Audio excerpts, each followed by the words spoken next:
أعوذ بالله من الشیطان الرجیم بسم الله الرحمن الرحیم. قال امام علی علیه السلام ذکر الله مطرده الشیطان.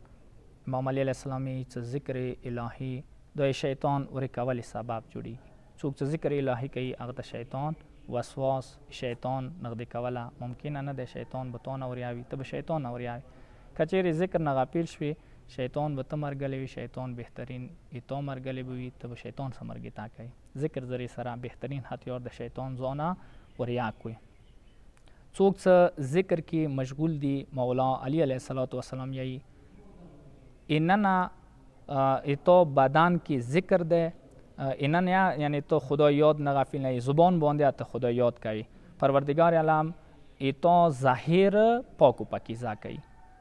یعنی دا داسې ده چې کله انسان بیمار وي کچېرې ګولې مولې علاج وخوري اینه بدن ته داخل کی یاغه ښه کولې آثار بیا بهر اعضاو باندې ظاهر کیږي. کچېرې ته زبان باندې و اینه زړه باندې خدای ذکر کې مشغولي مصروفي بیا ظاهر څه ته څه یایي هغه به پاک و پاکیزه یایي که ته واوریا پاک و پاکیزه به یایي کچېرې ته لاس پې خوروي یو قدم کې یادې هغه به پاک و پاکیزه وي. مثال در کوم هغه دا څه جوړ والا موسم دی ونو لګولې والا دلته بیا مو ډېر داسې بېځایه بېځایه ونې یا لږه بوټي لږه خپل ځای نه ورته پېژندو لیاره نه ورته پېژنو.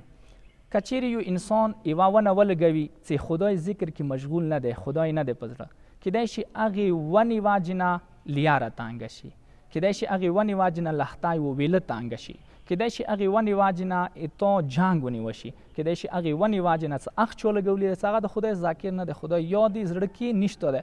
کیدای شي مړیا ونیوه شي کلی وطن ونې بیګوړه شي و مړی زندایا ونې بیل شي متمهانې ونې بیل شي.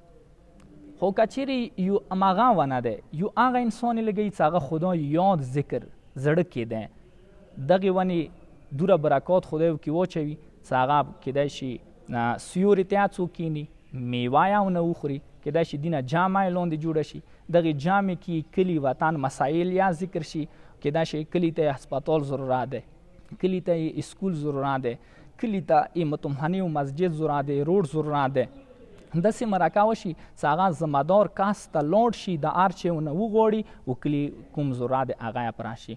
خو مقصد دا څه کوم یو انسان چې خدای ذکر کوي هغه قول و فعل پروردگار عالم برکات وکړي چي کوم یو انسان چې خدای ذکر نه غافل دی چې ته هغه خولې نه به ښه خبره نه وځي ډېرې خبرې به وکړي یوه خبره بیا څوک ونه اوري یوې خبرې نه بیا خلکو ته پیدا نه ورسي ډېر بنیادونه به کیده وي ښه کیدای شي هېچ چا ته هغه کې موقع نه شي میلاو هغه کې عبادت وکړي اخ کاس بنیاد کېدولې کې ډېر زیات برکات وي څوک چې د خدای ذکر کوي. بس کوم یو بنیاد کې ګدوی اول خدای ذکر وکوي نه تو بنیاد ایتو کوم یو کار دی هغه کې خدای برکات چي. والسلام علیکم ورحمت الله وبرکاته.